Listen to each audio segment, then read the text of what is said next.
¿Ya? Qué bueno. Bendecidos, buenos días para todos. Qué bueno, vamos a darle un aplauso fuerte al Señor, porque Él es bueno. Él está con nosotros siempre. Le recordamos la internet. Recuerde que mucha gente, esta semana recibimos una llamada de Brasil. Sinceramente, yo casi no le pude entender. Pues decía, Pastor Victorio. Lo estamos viendo, así que le doy muchas gracias al Señor porque en lugares que nosotros ni nos imaginamos está llegando la palabra y nosotros somos parte de eso. Así que yo le hago recordar el compromiso que hicimos con la internet, con el Señor, para estar con la internet. Así que ese recordatorio y quisiera también esta mañana decirle algo a las mujeres que me gustaría cuando se acabe el servicio tener la que estamos aquí, reunirnos para compartir algo con ustedes. ¿Ok? Yo declaro que en esta mañana, que yo sé que aquí hay visita, yo declaro que no le voy a decir que usted va a entender la palabra de una, pero si nosotros nos convertimos cada semana a oír la palabra, yo sé que el Señor porque si usted está aquí hoy, porque es un propósito que Dios tiene con usted, para que usted oiga la palabra. Así que yo declaro que usted está al tanto, pendiente de cada palabra. Es una iglesia completamente diferente a lo que usted está acostumbrado allá a oír. Nosotros no estamos con manipulación de parte del hombre para el pueblo, sino que usted aprenda, que usted sepa valerse por usted mismo. Amén. Así que estamos listos, preparados para pasarle la parte a nuestro pastor. Bendecido.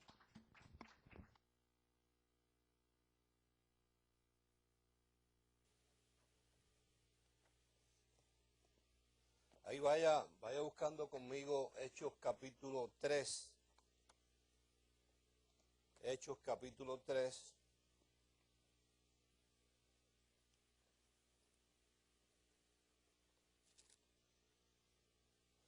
Y esta mañana pues queremos enviar un saludo muy especial a la gente de Nueva York, que ahora mismo hay dos células, una en el Bronx y otra en Manhattan.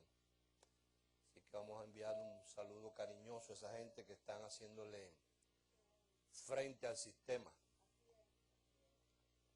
Y también queremos enviar un saludo a la gente de Boston. Fue un gusto hablar esta semana con pastores de Boston. Me voy a limitar a no decir los nombres, porque todavía no tengo autorización para hacerlo. Pero hablé con una pastora de Boston que me dijo, me parece que me han cambiado la Biblia por una nueva.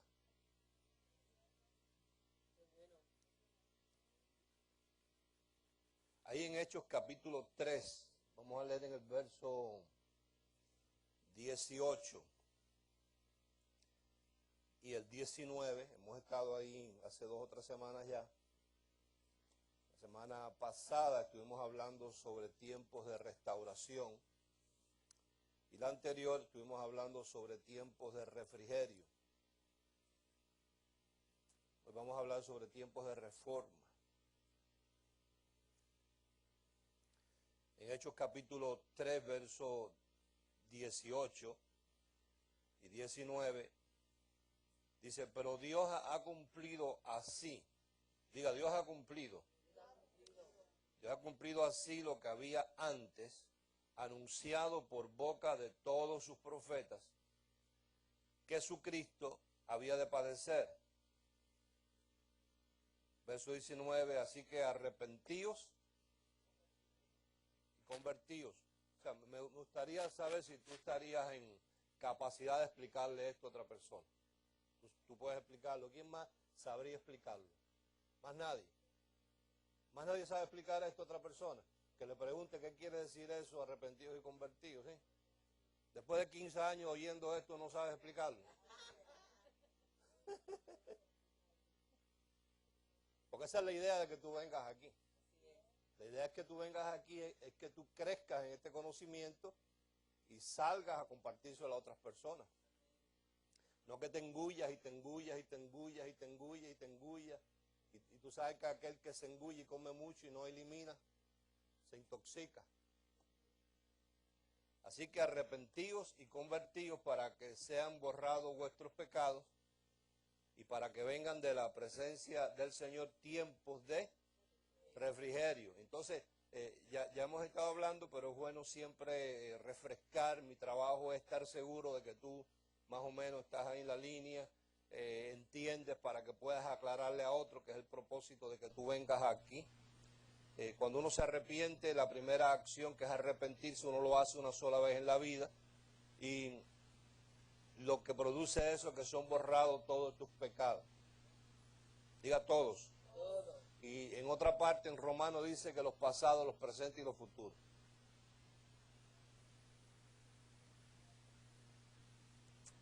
Yo sé que tú no entiendes eso todavía. Tú todavía estás preocupado por si mañana peca, ¿qué te puede pasar?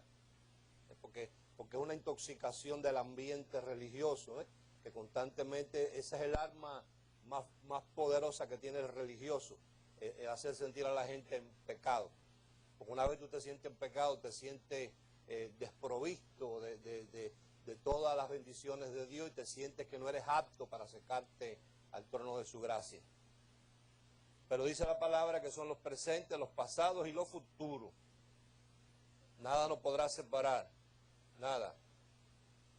Dice, para que sean borrados vuestros pecados, y cuando uno se convierte, que eso sí es una acción progresiva y de poco a poco, convertirse es poco a poco, eso no se convierte uno de la mañana a la noche, estamos convirtiendo las conciencias de obras muertas. Busque conmigo en Hebreos capítulo 9, para que entendamos qué es lo que nos está pasando, lo que nos debe estar pasando cada vez que nos exponemos a este mensaje de la gracia. Hebreos capítulo 9.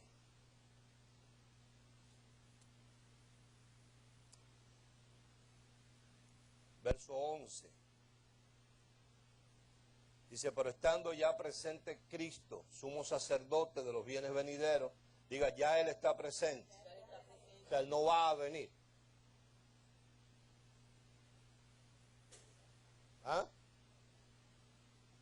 Pero estando ya presente Cristo, sumo sacerdote de los bienes venideros, por el más amplio, más perfecto tabernáculo, no hecho de manos. En este caso el tabernáculo eres tú. Ya Él está presente, ya no tiene que venir, ya Él está presente ahí, viviendo ahí. Es decir, no de esta creación, y no por sangre de machos cabríos ni de becerros, sino por su propia sangre. Entró, ¿cuántas veces? Una vez para siempre, o sea, no tiene que volver a entrar. Una vez para siempre en el lugar santísimo, habiendo obtenido o habiendo comprado, ¿qué compró? Eterna redención, o sea, pagó, entró una sola vez, entró para siempre, pagó un solo precio, y lo que compró fue una eterna redención. No quiere decir que es una redención semanal, sino que es eterna. Porque si la sangre de los toros y los machos cabríos y las cenizas de la becerra rociadas a los inmundos santifican para la purificación de la carne, cuánto más la sangre de Cristo, el cual mediante el Espíritu Eterno se ofreció a sí mismo sin mancha a Dios, ¿qué hará? Limpiará vuestras conciencias de obras muertas. ¿Para qué? Para que sirváis al Dios vivo. Quiere decir que si nuestras conciencias no están limpias de obras muertas, no podemos servirle al Dios vivo. Lo que estamos es envueltos en una religión. Punto. Así que por eso eso es mediador de un nuevo pacto, para que interviniendo muerte para la remisión de las transgresiones que había bajo el primer pacto, los llamados reciban la promesa de la herencia eterna. Regresamos ahí. Ahora, 2 Corintios capítulo 3. 2 Corintios capítulo 3.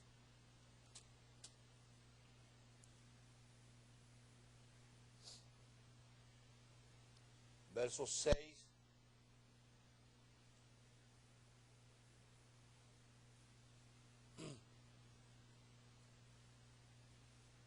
Ese es nuestro trabajo, esa es la razón por la cual nos congregamos, esa es la razón por la cual venimos aquí a limpiar cada día la pieza que está dañada. Tu espíritu no está dañado, está perfecto, no le falta nada.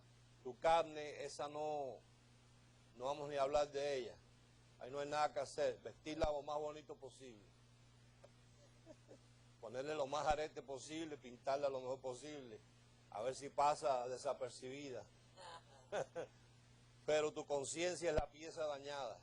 Entonces, en esa, y está dañada por la obra muerta, la instrucción constante desde que éramos niños a que teníamos que hacer algo para obtener el favor de Dios. Inclusive hay gente que se acostumbraron a hacer algo para que la gente lo amara, y hoy en día son gente vieja y todavía están comprándole el cariño a los demás. Dice, el cual asimismo nos hizo, dígame hizo, ministro competente de un nuevo pacto, no de la letra, sino del espíritu. Eso fue lo que Él te hizo, un ministro competente de un nuevo pacto, no de la letra. Él no te hizo de la letra, sino del espíritu. Porque la letra mata, mas el espíritu vivifica. ¿Y de qué letra se está refiriendo? Dice, y si el ministerio de muerte grabado con letras en piedra, la ley, fue con gloria, tanto que los hijos de Israel no pudieron fijar la vista en el rostro de Moisés a causa de la gloria de su rostro, la cual había de perecer, ¿cómo no será más bien con gloria el ministerio del Espíritu? Diga más. Porque si el ministerio de condenación fue con gloria, quiere decir que la ley era un ministerio de condenación, pero siempre tuvo gloria, mucho más abundará en gloria el ministerio de justificación. Porque aún lo que fue glorioso no es glorioso en este respecto en comparación con la gloria más eminente. Porque si lo que perece tuvo gloria, mucho más glorioso será lo que permanece. Así que teniendo tal esperanza, usamos de mucha franqueza, y no como Moisés, que ponía un velo, diga velo, sobre su rostro para que los hijos de Israel no fijaran la vista en el fin de aquello que había de ser abolido. O sea, Moisés, que representaba la ley, dice ahí que iba a ser abolido. Pero el entendimiento de ellos se embotó. ¿Hasta cuándo? Porque hasta el día de hoy, cuando leen el Antiguo Pacto, el Antiguo Testamento, les queda el mismo velo no descubierto, el cual por Cristo es quitado. Y aún hasta el día de hoy, cuando se lee a Moisés, el velo está puesto sobre el corazón de ellos. Quiere decir que su conciencia, su corazón, la palabra corazón ahí, entendamos conciencia, que es lo que entiende, donde va el conocimiento. Cuando leen a Moisés no lo entienden, por eso lo siguen queriendo cumplir. Porque el Señor, verso 16, pero cuando se conviertan al Señor el velo, ¿qué le pasará al velo? Se quitará. Quiere decir que cuando se convierta, convertirse, tomar la misma mente que tiene una información e írsela cambiando poco a poco. Eso es lo que tú haces aquí hoy. Convirtiéndote un poco, diga un poco más. Según tú te vas convirtiendo, vas viviendo tiempos de refrigerio. Poquito a poco, poquito a poco. Hebreos 9. Entonces quiere decir que tenemos mucha gente en el mundo que están arrepentidas, pero no todos están convertidos. Tenemos muchos predicadores buenos, regulares, malos y más malos, pero todos arrepentidos, pero muy pocos convertidos. Hoy nosotros estamos convirtiendo grupos de gente, que saludamos a la gente que está en Italia, el pastor allá, Arturo Heredia de Pasaje, Ecuador, saludamos a la gente de Brasil, saludamos a la gente de San Pedro Sula, que están reunidos ahí frente al internet cada domingo, que tienen su embajada, se reúnen toda la semana. Esa gente lo que están es convirtiéndose. Saludamos a la gente de Boston, Nueva York, en fin, la gente de Los Teques en Venezuela, a la gente de Panamá y a los demás que ahora no me acuerdo dónde están, pero que están por ahí. Hebreos 9, vamos a leer desde el verso 1.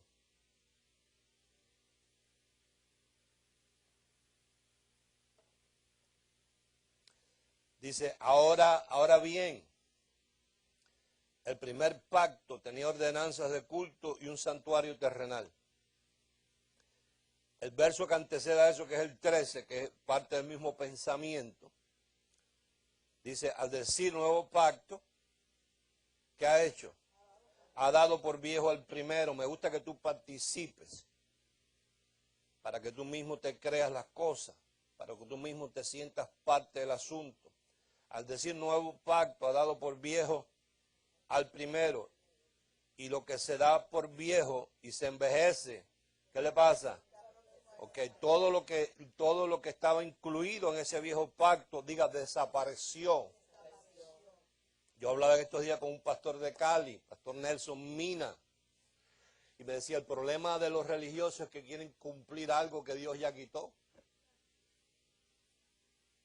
Ahora bien, aún en el primer pacto tenía ordenanzas de culto y un santuario terrenal. Que habla del tabernáculo, dice, porque el tabernáculo, diga terrenal, estaba dispuesto así en la primera parte, llamada el lugar santo.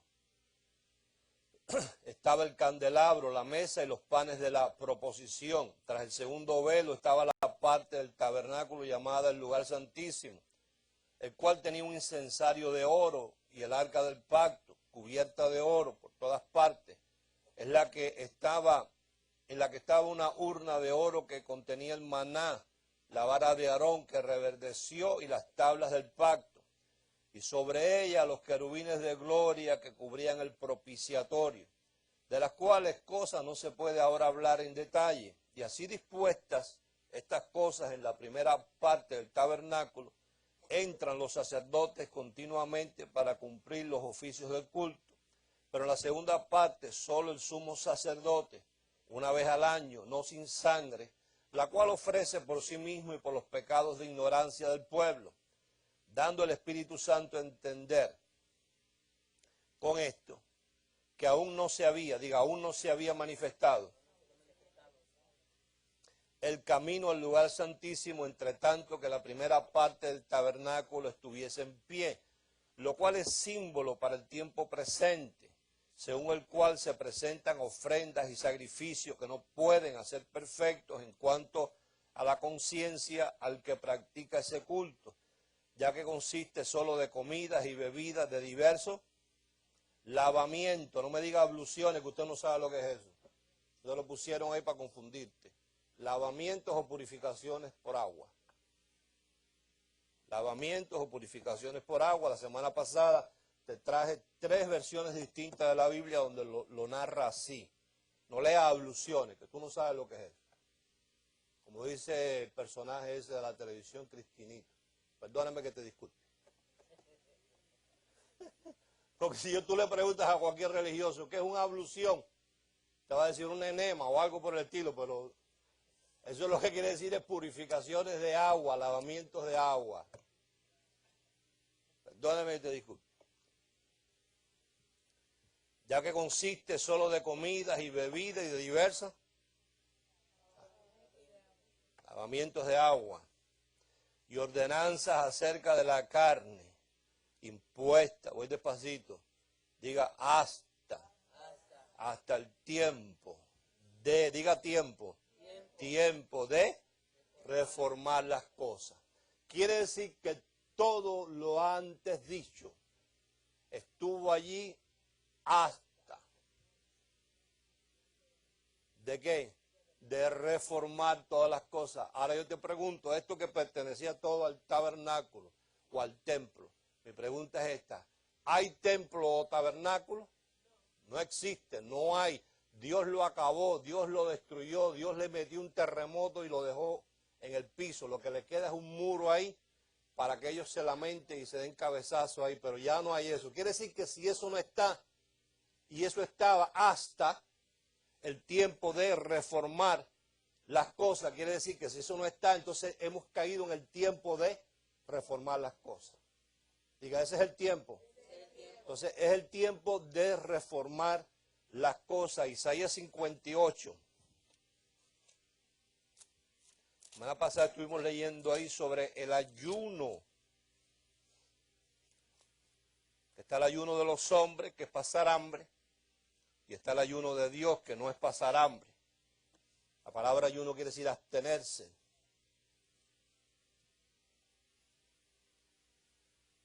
Voy a leer del verso 5 en adelante solamente. Dice, es tal el ayuno que yo escogí, interrogante, que de día aflige el hombre su alma, que incline su cabeza como junco y haga cama de silicio y de ceniza. ¿Llamaréis eso ayuno y día agradable a Dios? Pues por supuesto que no. No es más bien el ayuno que yo escogí, dice Dios. Entonces, si alguna vez usted quiere saber, los que nos ven por la internet, que cuál es el ayuno que Dios escogió, es este que está aquí en la Biblia. El ayuno que Dios escogió es desatar las ligaduras de impiedad, soltar las cargas de opresión y dejaréis libre a los quebrantados y que rompáis todo yugo. También es que partas tu pan con el hambriento. Pero pastor, en medio del ayuno se le da comida a la gente. Aquí dice que hay que darle comida al hambriento. Y a los pobres errantes, albergues en casa, que cuando veas al desnudo lo cubras y no te escondas de tu hermano. Entonces nacerá tu luz. Diga, entonces nacerá tu luz como el alba, nacerá tu conocimiento y tu salvación se dejará ver pronto e irá tu justicia delante de ti y la gloria del Señor será tu retaguardia. Entonces invocarás y te oirá el Señor. Entonces te invocarás y te oirá. Entonces invocarás y te oirá. Mientras tanto que pasas hambre no te va a oír. Y te oirá, clamarás y dirá él, heme aquí. Si quitares de en medio de ti el yugo, el dedo amenazador y el hablar vanidad, ese es el ayuno de Dios. Y si dieres tu pan al hambriento y saciares al alma afligida en la ignorancia, las tinieblas, nacerá tu luz y tu oscuridad, tu ignorancia será como el mediodía. El Señor te pastoreará siempre y en la sequía saciará tu alma y dará vigor a tus huesos y serás como huerto de riego y como manantial de aguas, cuyas aguas nunca faltan. Y los tuyos edificarán las ruinas antiguas, los cimientos de generación y generación levantarás y serás llamado reparador de portillos, restaurador de calzadas para habitar. Si retrajeres del día de reposo, de ponerte a obrar tu pie, de hacer tu voluntad en mi día, y lo llamares delicia, santo, glorioso al Señor, y lo venerares, no andando en tus propios caminos, ni buscando tu voluntad, ni hablando tus propias palabras. Entonces te deleitarás en el Señor, y yo haré subir sobre las alturas de la tierra, y te daré a comer la heredad de Jacob tu padre, porque la boca del Señor lo ha hablado. Entonces estamos en tiempos de refrigerio, estamos en tiempo de restauración, estamos en tiempo de reforma. Ahora, la semana pasada compartí contigo una declaración. Debiste haber apuntado, si no lo hiciste voy a ir despacio para que tomes nota. Los que nos sintonizan hoy por primera vez tengan su tiempo también. La declaración es la siguiente: toda declaración profética de los profetas antiguos que trastornaron su generación religiosa, que trate con palabras tales como reformar, reparar, restaurar, etcétera, estaban apuntando a la gracia, que era el tiempo escogido por Dios para reformar, en otras palabras, dar forma a algo que ya había tenido forma, pero que se había deformado, que perdió la forma original. Quiere decir que ahora cuando nosotros reformamos no es que estamos trayendo algo nuevo, la gracia reforma el misterio de Dios, el plan de Dios, el propósito de Dios que se había deformado. Y ahora nosotros estamos en el trabajo de reformar esas cosas. Ahora entienda, todo profeta siempre trastornó la gente religiosa de su época. Hoy en día es igual, la palabra de gracia es una palabra profética y trastorna. Lea conmigo en Hechos capítulo 17. Vamos a hablar del trastornador Pablo,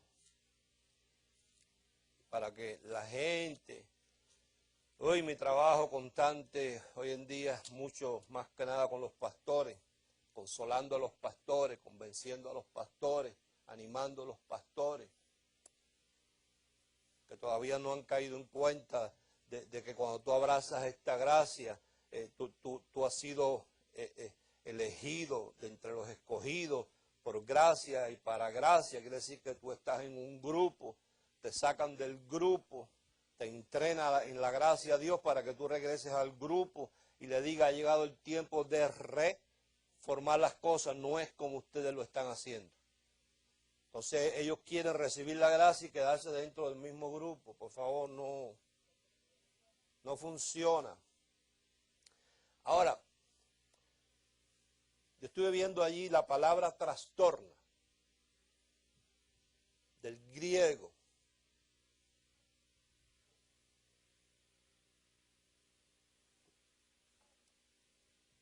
Graciosamente se traduce catástrofe.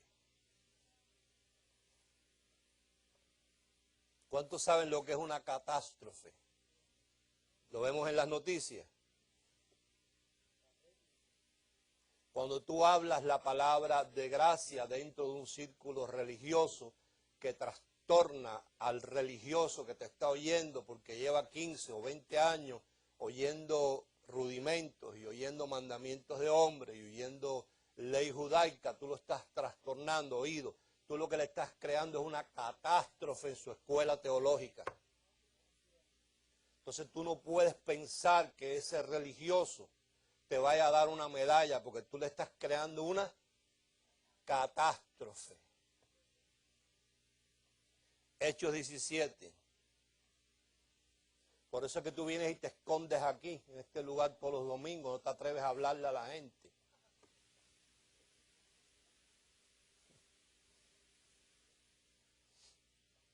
Hechos 17.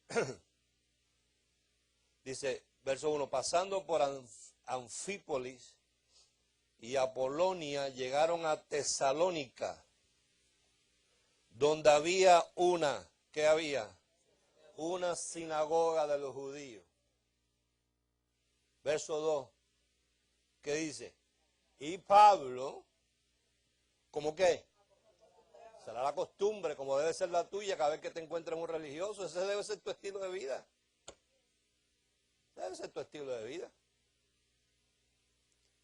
Fue a ellos y por 3 días de reposo discutió con ellos,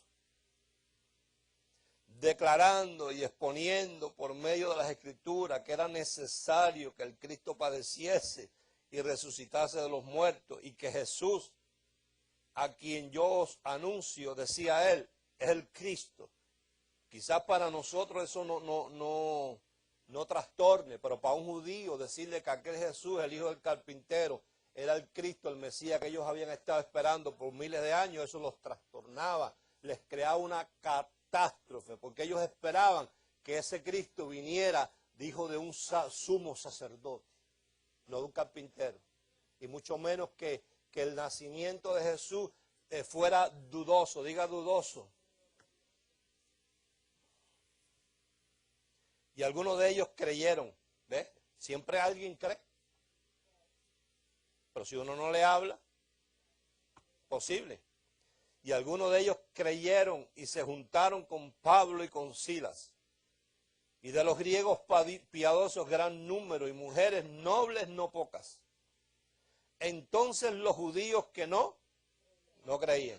O sea, hubieron judíos que creyeron y judíos que no creyeron. Hay religiosos que creen y religiosos que no creen. Entonces los judíos que no creían, esta es la reacción que uno debe esperar. Uno no debe ser tonto a estas alturas.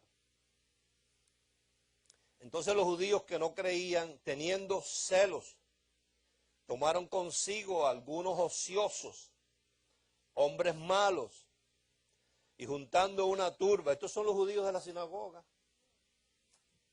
y juntando una turba, alborotaron la ciudad. ¿Y qué hacían ellos en la sinagoga? ¿Hablaban de quién? Hablaban de Dios.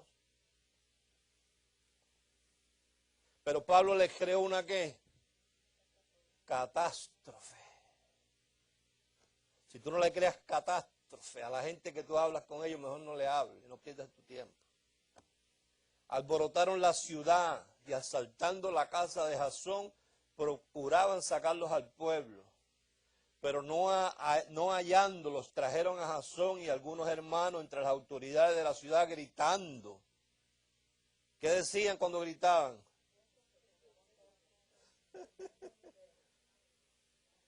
Esto que trastorna el mundo entero también han venido acá. O sea, ellos habían oído que por allá estaba Pablo creando una catástrofe por aquel barrio, por aquel pueblo, pero nunca se imaginaron que iban a llegar hasta ahí. Cuando vieron a ver, ya Pablo estaba metido en la sinagoga. ¿Qué hacía Pablo? Haciendo una catástrofe en el plan teológico que ellos tenían ya establecido. Entonces, cuando se habla esta palabra de gracia, se le crea una catástrofe, trastorna la mente de la gente, les rompe todos sus esquemas religiosos. Entonces, hay algunos que creen y te dicen, como me dijo una pastora de Boston en estos días, pastor, para mí es como si me hubieran cambiado la Biblia, pero qué feliz estoy de ver cosas que estaban ahí y nunca antes las había visto. Y como esa, hay otra gente que entonces no creen y esos son los que empiezan a decir que si es una falsa doctrina, que si es una secta, ya todas las cosas que más o menos uno sabe. Pero esto que trastorna, dice allá en Hebreos 11:34, que trastornaban reinos enteros. Quiere decir que todas esas conferencias proféticas que tú ves por ahí anunciadas, si no trastornan al que llega allí, eso es una payasería, ahí no hay ministerio profético de ningún tipo. Lee conmigo Romanos 11.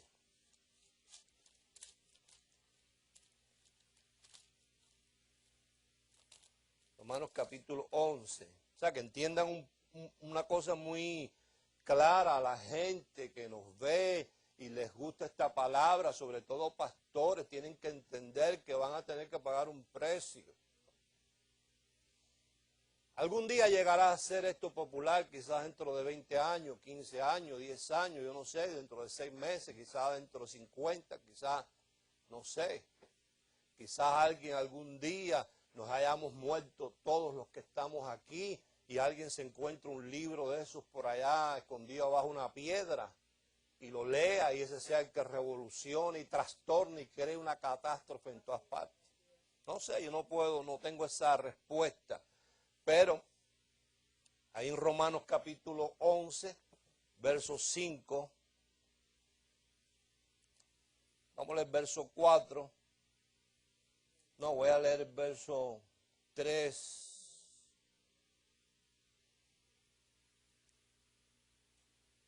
Este mensaje se lo dedico al pastor Nelson Mina, esto que voy a leer aquí, que dice, uy, Dios mío, hay candela en Cali. Tío, la candela está en todas partes.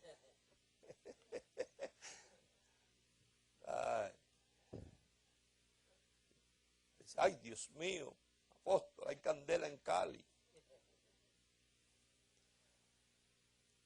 Nelson dice, no ha desechado Dios a su pueblo, al cual antes conoció. ¿O no sabéis qué dice de Elías la Escritura, como invoca a Dios contra Israel, diciendo, Señor, a tus profetas que han hecho, han dado muerte, y tus altares han derribado, y solo yo he quedado en Cali?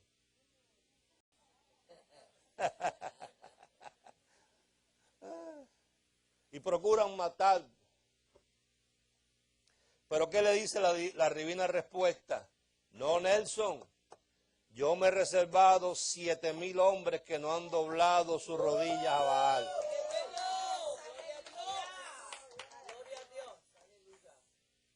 Así también, escucha, la comparación, la analogía que hace aquí el Espíritu Santo a través de Pablo. Así también aún en este tiempo. Diga también. Quiere decir que igual que en aquel tiempo también es ahora. No cambia en nada. Como tú te dispongas a profetizar la palabra de gracia que anticipa lo por venir, a trastornarle, a crearle una catástrofe en la mente al religioso, así como pasó en aquel tiempo, lo que pasa es que hoy en día hay policías, y hay jueces, y hay juzgados, y no se puede matar a la gente así, a no ser que sea el crimen perfecto. Pero si, no es como antes, que mataban a los profetas y los dejaban tirados en medio de la calle. Dice, así también aún en este tiempo ha quedado un remanente, un grupo de reliquias, elegidos por gracia y para gracia. Quiere decir que lo eligieron de dentro del grupo a uno aceptó y uno entonces ha estado dispuesto a regresar allá, a decirle a esa gente que antes uno conocía, no es como nosotros pensábamos, hay una reforma en función y hay que reformar la forma de hablarle a la gente las cosas de Dios. Lee conmigo ahí en Gálatas capítulo 4. Gálatas capítulo 4. Y cuando la gente me habla de candela, yo pienso, ¿sabrán esta gente lo que es de verdad pagar un precio por esto?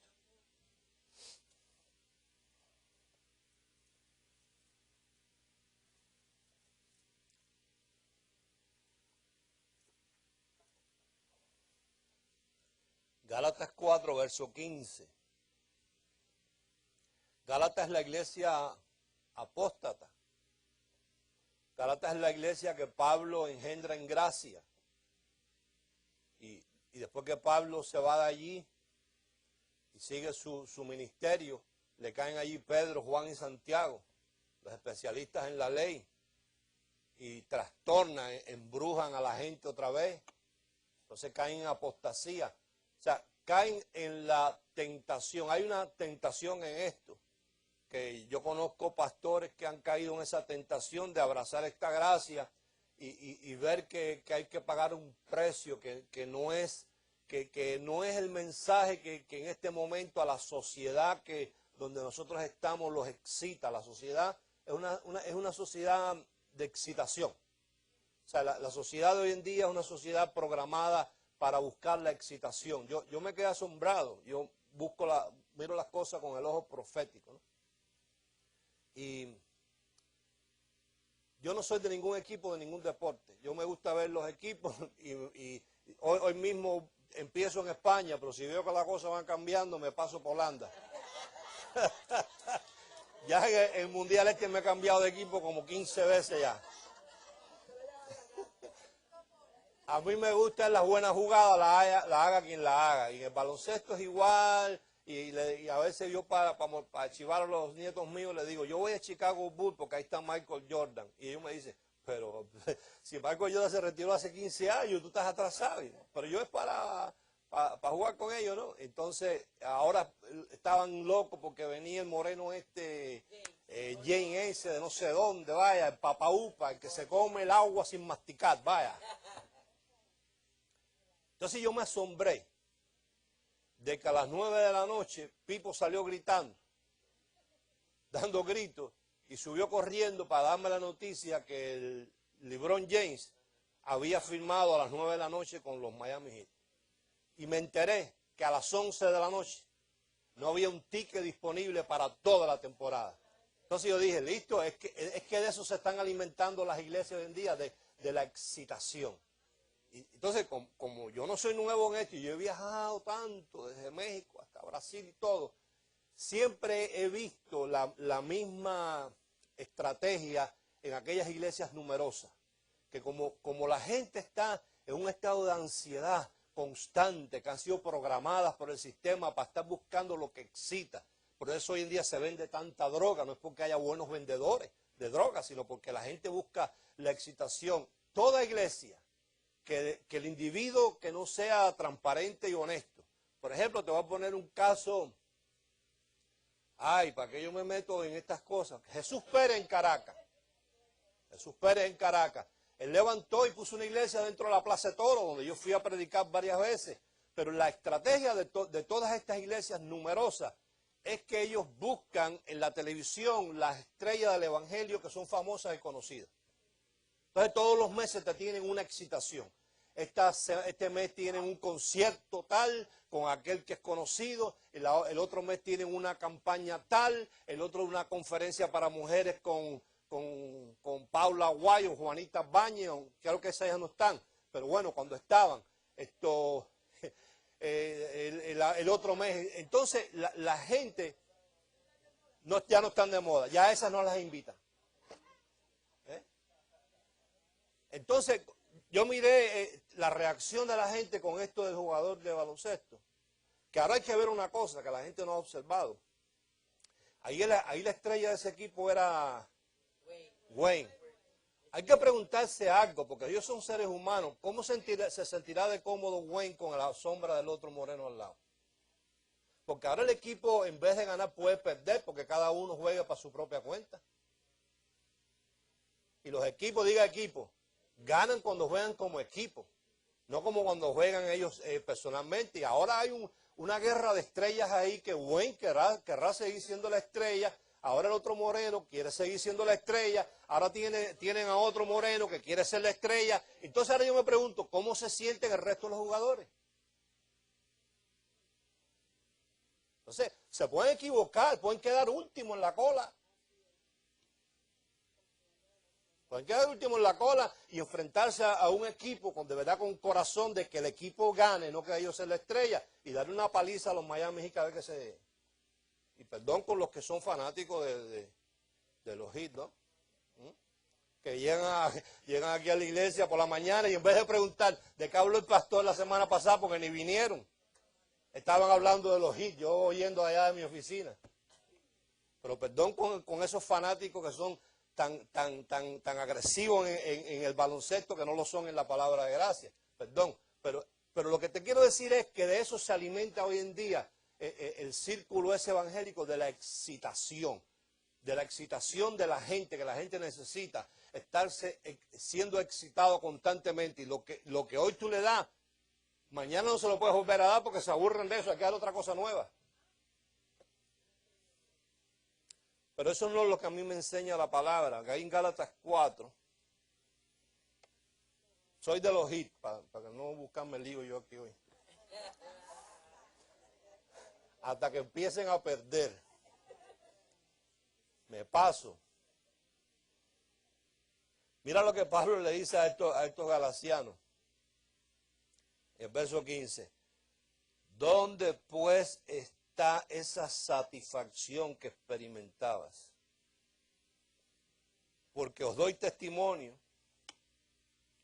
de que si hubiesen podido, os hubieran sacado vuestros propios ojos para dármelos. Verso 16. ¿Me he hecho pues vuestro enemigo? Porque les robé el fondo a la iglesia. ¿Qué dice ahí? Ahora, ¿cuál era la verdad de Pablo? ¿Qué era la verdad de Pablo? ¿Qué era a lo que Pablo dedicó su vida? Desde que Dios lo llamó a predicar, ¿qué? La gracia. Entonces, ellos se convirtieron en enemigos. Primero ellos, Pablo para ellos era aplauso. Experimentaban una satisfacción cada vez que veían a Pablo increíble. Dice Pablo que ellos eran capaces hasta de sacarse los ojos y dárselos a Pablo. Y de momento Pablo le comparte la verdad de la gracia y ellos se convierten en los enemigos de Pablo. Entonces, un aviso para todas esas personas que a través del internet, que estamos allá llegando a tantos lugares, están abrazando esta palabra de gracia. Amigo, amado pastor, toda esa gente del grupo donde tú estás, tan pronto tú abraces esto y aceptes el llamado, la invitación de Dios a ser un elegido de entre los escogidos por gracia y para gracia, tú te conviertes en uno de estos igual, te conviertes en esto. Mira, busca conmigo en 1 de Timoteo. Precio, ¿quién nos va a hablar a nosotros de precio, por favor? Nosotros sí hemos tenido que perder mucho. Mucho. Por favor. Mucho. Hay gente que han caído a la tentación, claro, yo sé. 1 de Timoteo capítulo 4.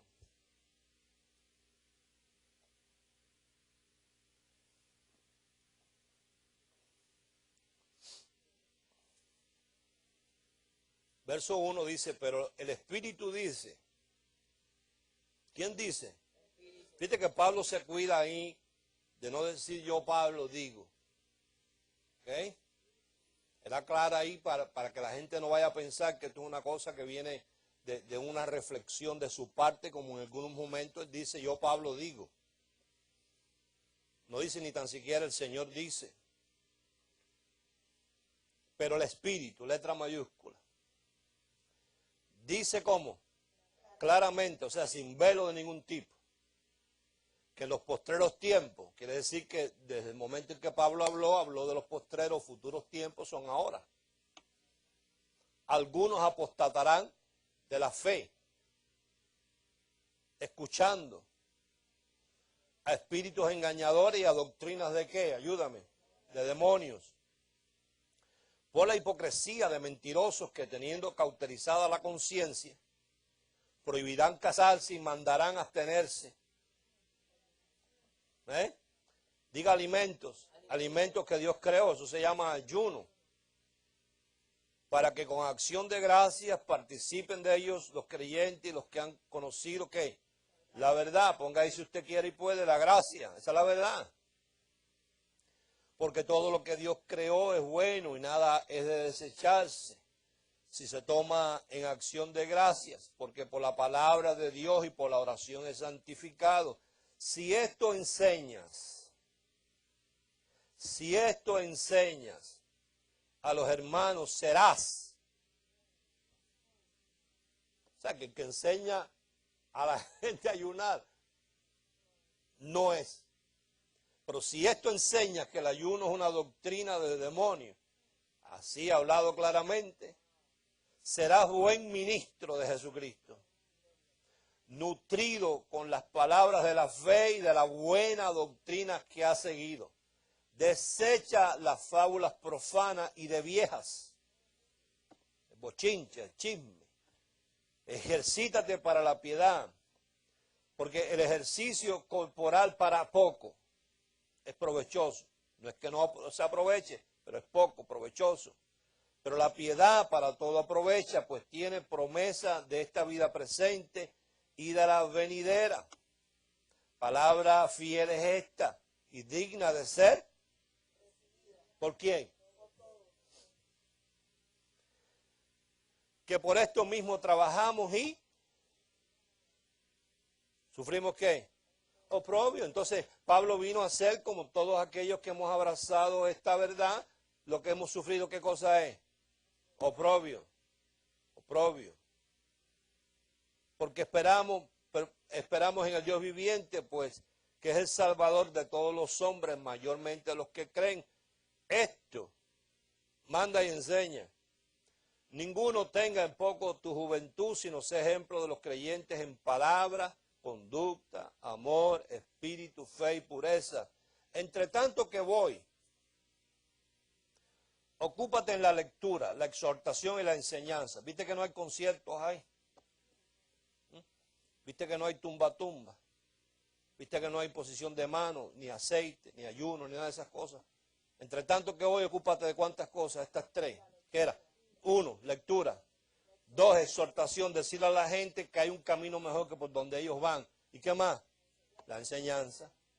No descuides el don que hay en ti, que te fue dado mediante profecía, con la imposición o la certificación de las manos del presbiterio, o sea que estuvimos de acuerdo en que tú fueras del parte del ministerio. Ocúpate de estas cosas y permanece en ellas para que tu aprovechamiento sea manifiesto a todos. Ten cuidado del diablo.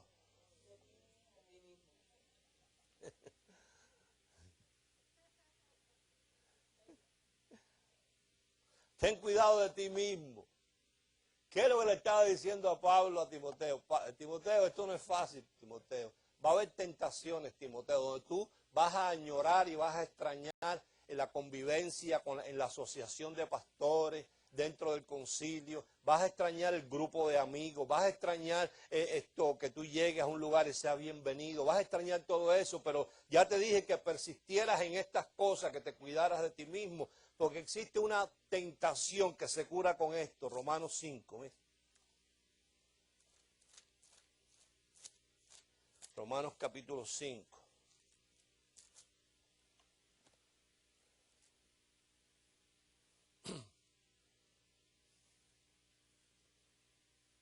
Verso 1 y 2. Con esto se cura.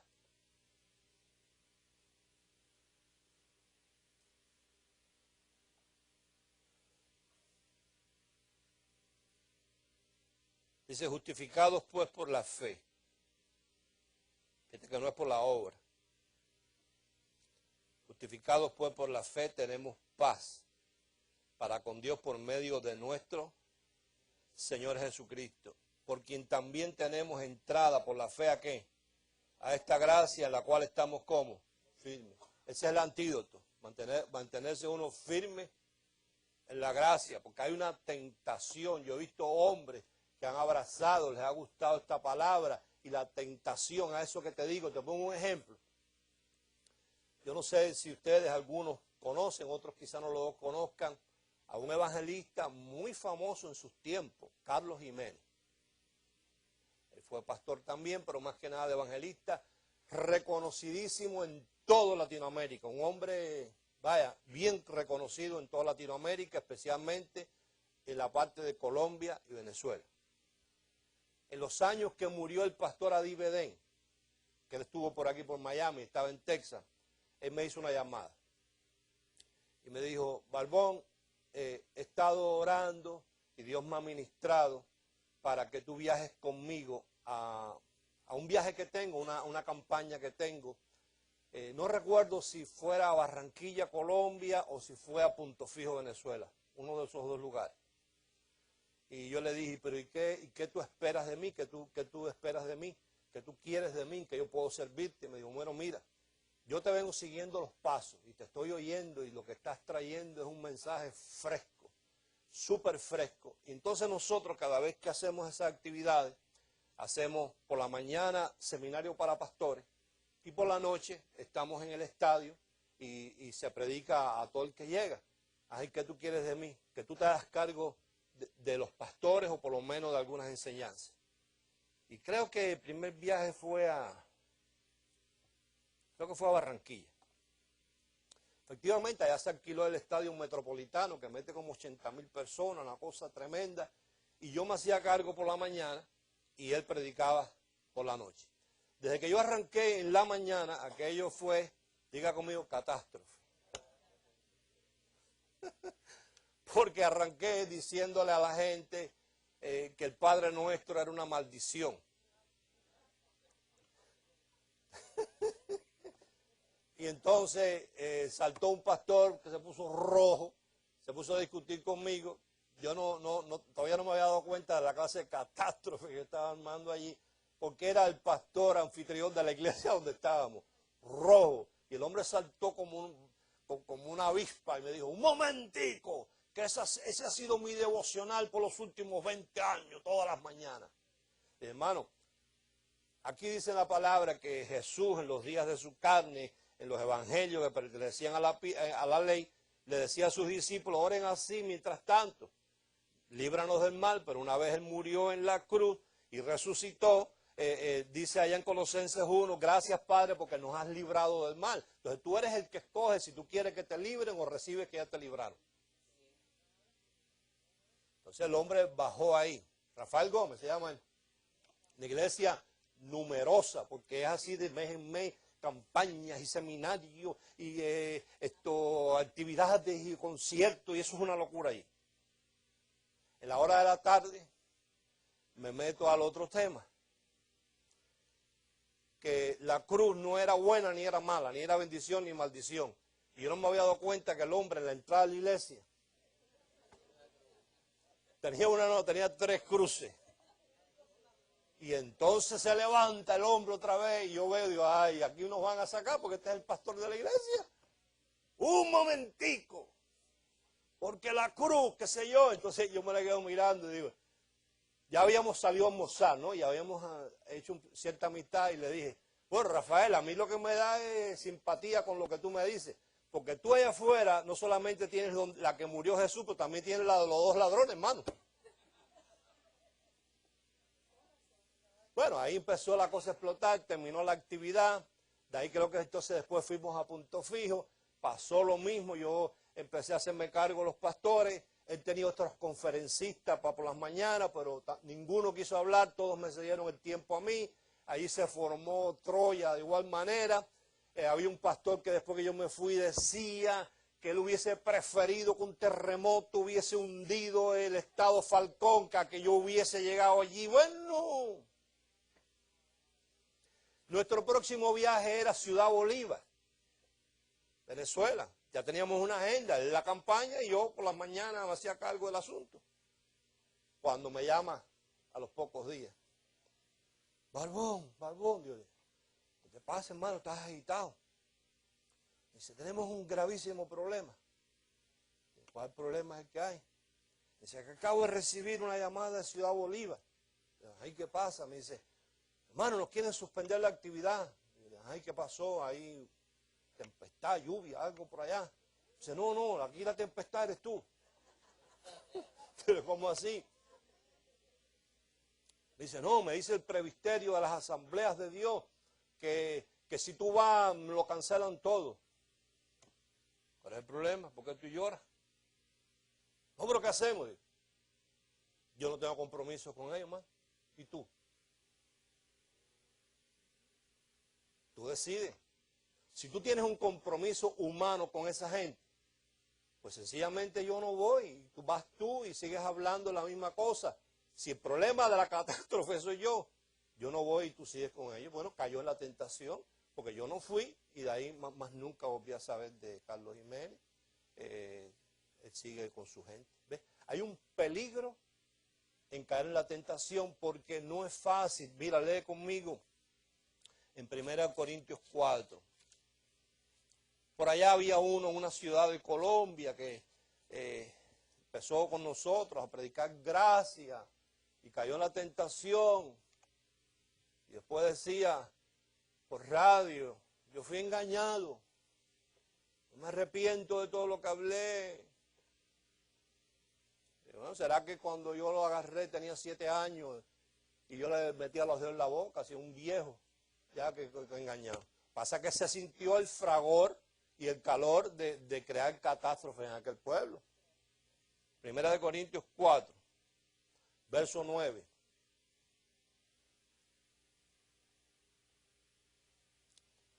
Dice, porque según pienso,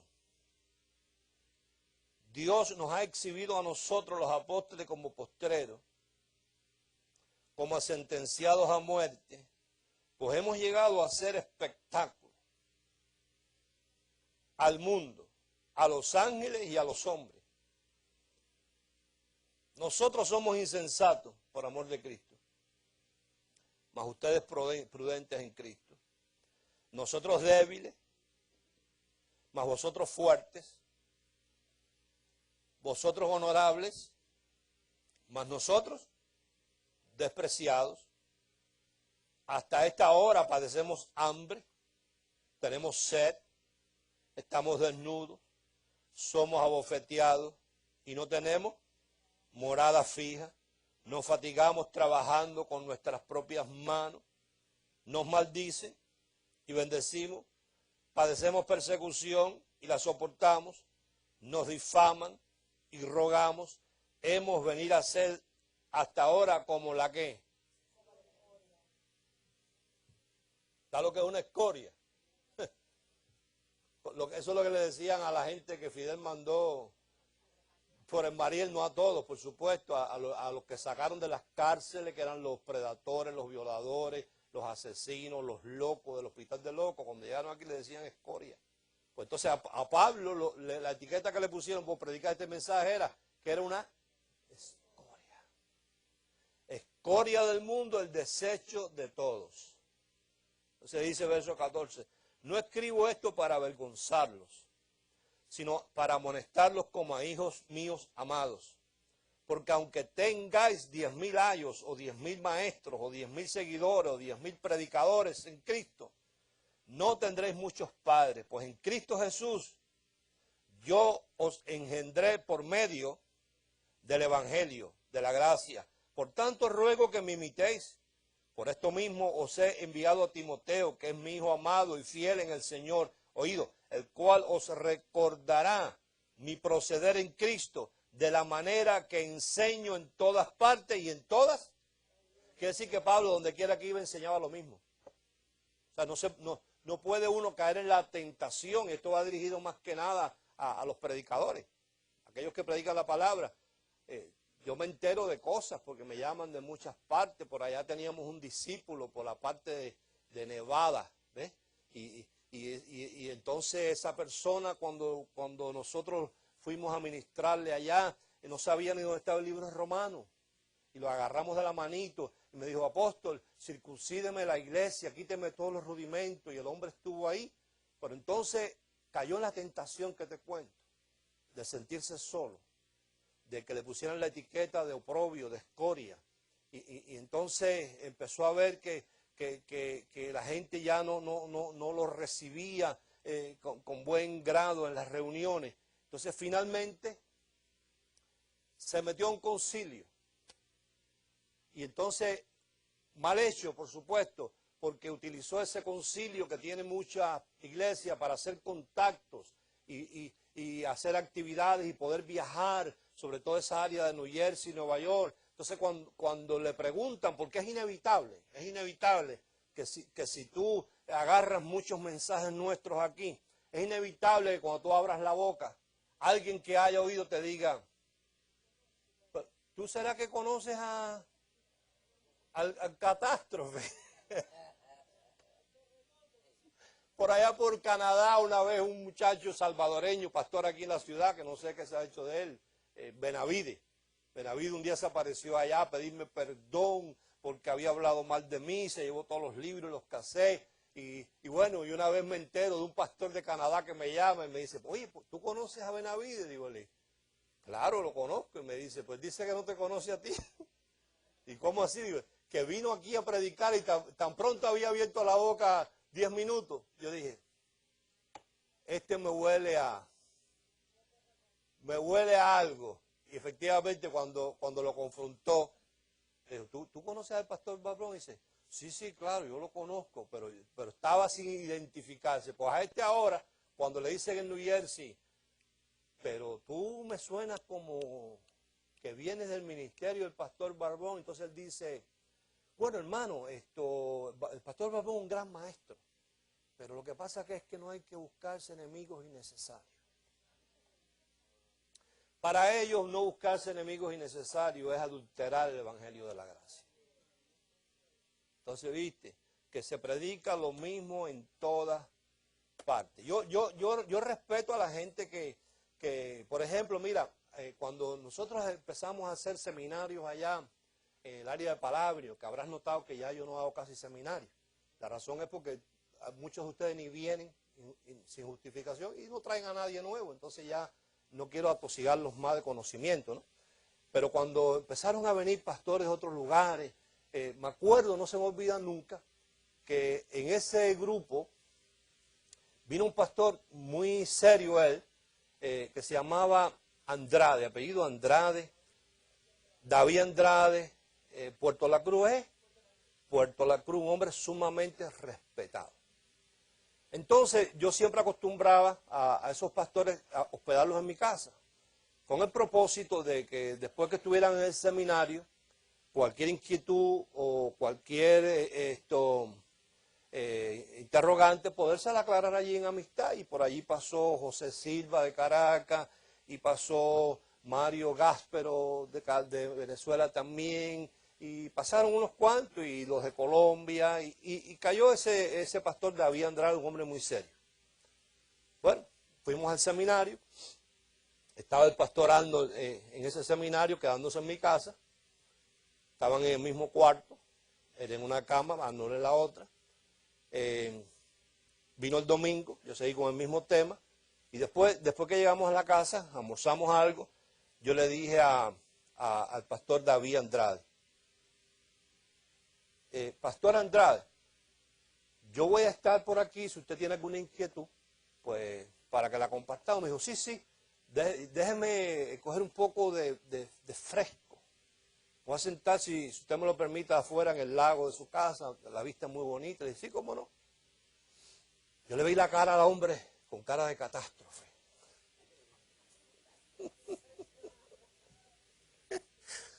Entonces ya yo estaba cansado de predicar el seminario y predicar el domingo, y le dije al pastor Arnold, yo voy a darme una recostadita, eran como las 2:00 de la tarde, tú quédate aquí en la sala, cuando él entre, tú hablas con él porque tú tienes, y si no va y me llama. Entonces yo caí rendido, y cuando abrí los ojos ya se había ido el sol, y estaba esa hora que ya se va cayendo el sol y va cayendo la noche así, dije, ¿y pero qué hora será? Era ya como las 7 de la noche. Me levanté, fui para la sala y no veo a nadie en la sala. La casa estaba desierta por completo. La pastora se había aprovechado y se había ido para el mall creo que con Sandy, la esposa de Arnold. Bueno, no había nadie. Y esta gente no se metieron. Entonces voy tranquilito para allá, me meto al cuarto y Arnold está allá. Pero no veo a Andrade. Entonces digo, Arnold, ¿qué pasó? ¿Hablaste con el hombre? Y dice, Pastor, yo no lo he visto. ¿Cómo que no lo has visto? Vamos para allá, que efectivamente me asomo allá, estaba el hombre sentado así en una sillita, mirando así con la vista perdida. ¿Pero qué le pasó? Me dice, no ha entrado. Desde que tú te acostaste, el hombre está allá afuera. Salí, Andrade, y me pongo a hablar con él. Me dijo, mire, Pastor Barbón, yo llevo 40 años en el ministerio. Y hace unos años atrás me sentí cansado de tanta religión, de tanta cosa, y empecé a buscar en Dios hace ya un tiempo, y empecé a recibir cosas frescas.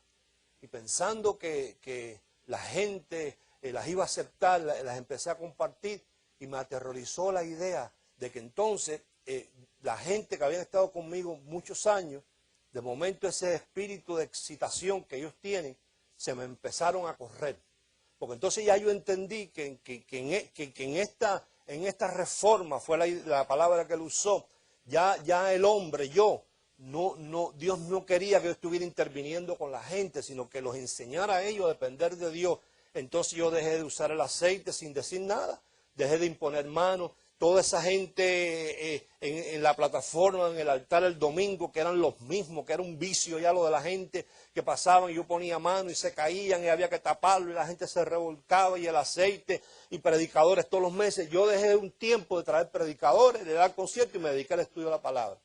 Pero me aterré porque la gente se me empezó a correr. Entonces allá en aquella iglesia había un bautismo muñeca, para allá iba la gente. Para acá había la boda de otra gente, había un predicador, para allá iba la gente. Para allá, entonces me aterré y caí en la tentación y eché hacia atrás. Me dijo, pero yo le voy a decir una cosa a usted. Lo que yo he oído ayer sábado y hoy domingo, yo le voy a hablar como hombre de muchos años de trayectoria en esto. Yo he tenido acceso, he viajado en muchísimos países, a conferencias, a Estados Unidos, he leído muchísimos los libros en 40 años. Yo jamás había oído lo que usted habló. Usted sabe lo que yo le voy a decir, que Dios le ha dado a usted un espíritu de genialidad.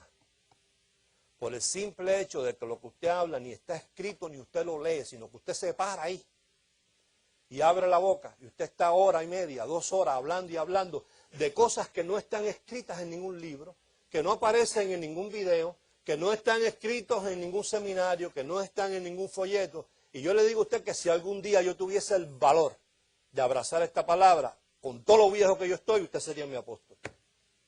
Pero cayó en la tentación. Entonces mi exhortación en esta mañana es que en estos tiempos que estamos de reforma, tú no te me rajes, pastor.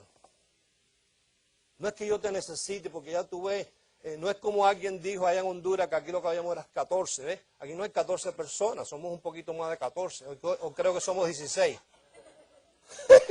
Por allá fue uno por ahí y dice, Barbón, muchachos, ahí lo que había era 14, no, 14 no, 16.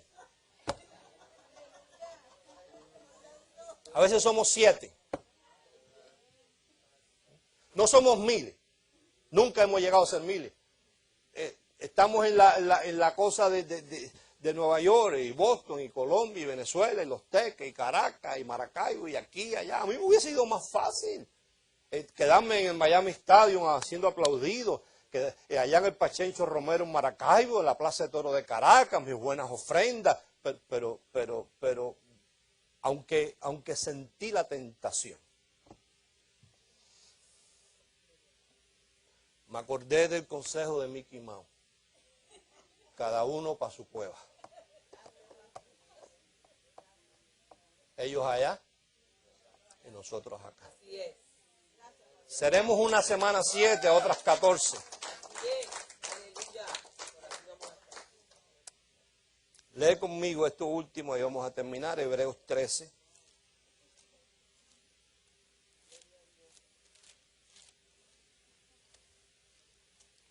Entonces, si somos 14, se nos van 2. ¿Cuántos quedan? 12. Hebreos 13.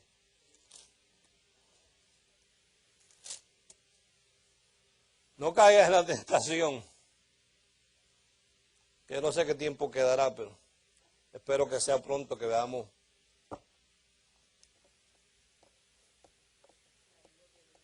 Veamos, como dijo el profeta Isaías, ellos verán la gloria de Dios. Hebreos 13, verso 9.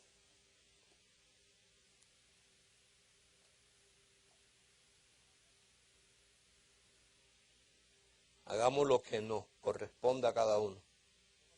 ¿Sí o no? Dice, no os dejéis llevar de doctrinas diversas y extrañas. O sea, cada día aparecen cosas nuevas por ahí. Porque buena cosa es afirmar el corazón, la conciencia. ¿Con qué? Ese es el consejo de Dios. Ahí no dice que tú afirmes el corazón con el ayuno, ni con el aceite, ni con que te pongan las manos, ni con que te digan, mira, te cayó oro en las orejas. Ahí no dice nada de eso.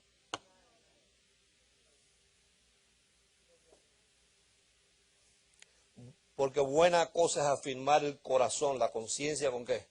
Con la gracia. Porque es que la gracia, Dios mío, no es una doctrina cualquiera. La gracia es el resultado del sacrificio de Jesucristo, del paquete completo de la reforma de Dios.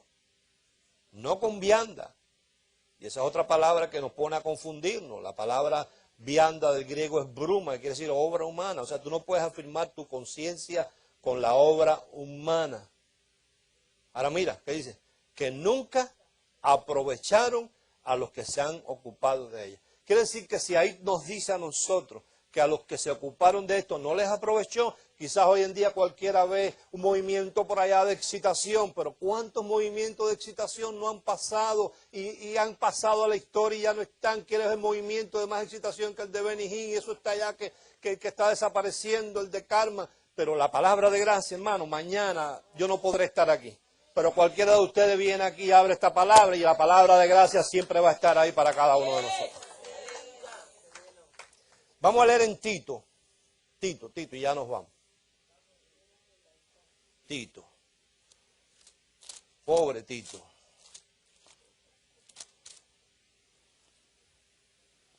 Tito.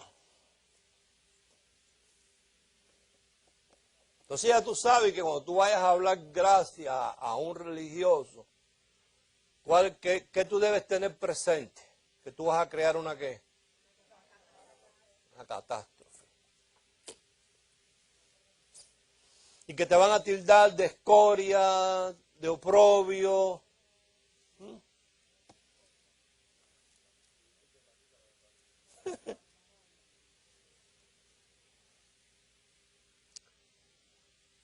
¿De dónde te leo esto? Yo te lo iba a leer de por aquí. A ver.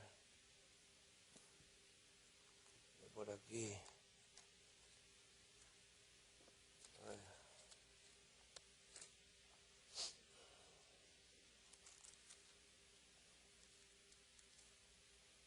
Ajá. Ok, espérate.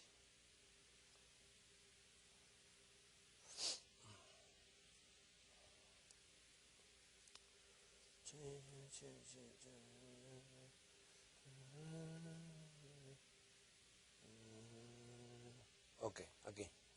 Voy a leer lo de la paráfrasis. Tito, verso 1 del capítulo 1, dice, remitente, 2 puntos, Pablo. Ese es el remitente. Esclavo y mensajero que Jesucristo envió a llevar la fe a los escogidos de Dios y a enseñarles las verdades divinas. Oído, verdades que transforman vidas. Ahora, si yo te pregunto cuál era el mensaje de Pablo, la gracia. Dice aquí que ese mensaje de la gracia transforma las vidas. Para que obtengan la vida eterna que Dios, que no puede mentir, prometió desde antes de la creación del mundo. Ahora, a su debido tiempo, ha revelado estas buenas noticias que por mandato de Dios, nuestro Salvador, me ha sido encomendado proclamar. Ahora en el verso 4 dice, destinatario, Tito, verdadero hijo en la fe del Señor, que Dios el Padre y Cristo Jesús, nuestro Salvador, te den bendiciones y paz. Como recordarás, te dejé en la isla de Creta para que buscaras la manera de fortalecer a las iglesias. Y te pedí que nombraras pastores en cada lugar que siguieran las instrucciones que te di. Pues bien, los hombres que escojas deben ser irreprochables y deben tener solo una esposa. Sus hijos han de amar al Señor y no han de tener fama de disolutos y desobedientes. Es necesario que el pastor como ministro de Dios sea irreprensible. No debe ser arrogante ni colérico, no debe ser dado a la bebida ni a la riña, ni codicioso. Debe ser hospitalario, amigo del bien, sensato, justo y poseedor de una mente limpia y de dominio propio. Su fe en las verdades que hemos enseñado debe ser fuerte y firme. Diga fuerte y firme. Para que pueda enseñarlas y convencer a los que contradicen. Oído. Porque hay muchos que le negarán obediencia, especialmente entre los que se dicen que los cristianos deben guardar las leyes judaicas. Como esto es insensatez y engaño, es preciso taparles la boca. Entonces quiere decir que cuando tú veas a estos hermanos cristianos diciéndole a la gente que hay que seguir guardando la ley judaica, tu deber es taparle la boca aunque crees una catástrofe. Vamos a estar en pie. Padre, te doy gracias en esta mañana por tu palabra. En esta mañana una vez más recibimos de parte tuya la necesidad en este tiempo de ser como un faro. Que la gente cuando mire a nosotros vea ese monte de donde salen los gruesos tuétanos, los vinos refinados, que seamos como un faro en medio de esta oscuridad de ignorancia, de esta generación que anda de excitación en excitación.